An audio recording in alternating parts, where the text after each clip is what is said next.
Good evening. Tonight we look at a contradiction that has long dominated global headlines.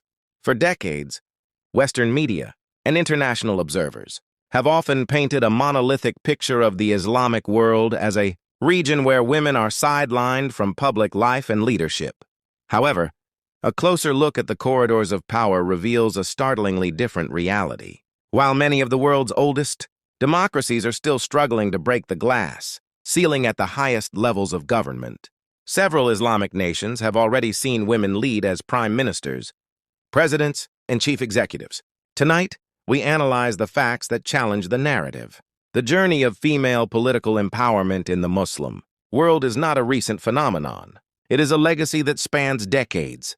Consider Pakistan, which in 1988 made global history when Benazir Bhutto was sworn in as the first female prime minister of a Muslim-majority country.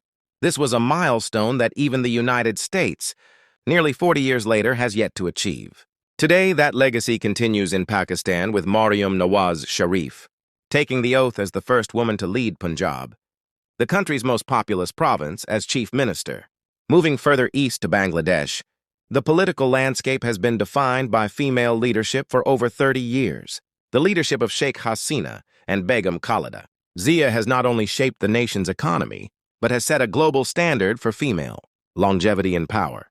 In Southeast Asia, Indonesia, the world's most populous Muslim nation, saw Megawati Sukarnoputri serve as president, proving that religious identity and female leadership go hand in hand. In Europe and Central Asia, the trend continues. Turkey saw Tansu Çiller serve as prime minister in the 90s, and more recently, Kosovo has seen two female presidents, Atifete Jajaga and Vjosa Osmani, lead their young democracy. Meanwhile, in the Middle East, the transformation is rapid.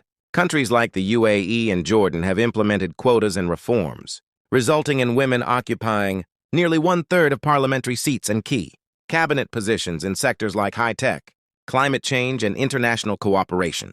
Critics often argue that these are exceptions, yet the data suggests a systemic shift. When we compare this to the West, the irony is hard to ignore. Many European nations only recently elected their first female leaders, and major powers like the U.S. continue to debate whether a woman is electable for the top office. The reality is that from the parliaments of Islamabad to the cabinets of Dubai, Muslim women are not just participating in politics, they are defining it. The gap between the Western narrative and the Islamic reality is widening. It suggests that the rights debate is often used more as a political tool than a reflection of actual progress. As these nations continue to evolve, the world may soon have to look to the East to understand what true political inclusivity looks like.